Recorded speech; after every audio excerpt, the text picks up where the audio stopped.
Hi, Chav Weather here with a video looking at heavy flooding hitting Khasab in Oman on November the 30th, 2021.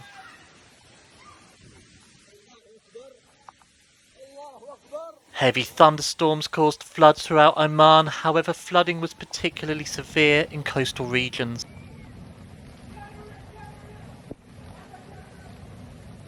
Streets filled with water making travel impossible.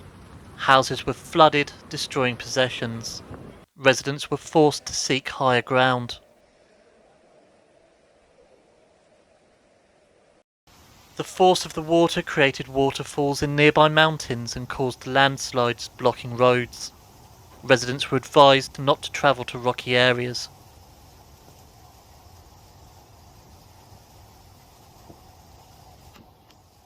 Following the floods, streets were filled with debris. Authorities are assessing the damage caused, however warnings remain in place for further storms.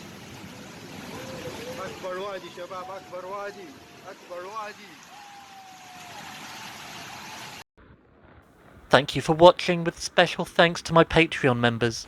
Please comment, like and subscribe to the channel, and I'll be back with another video soon.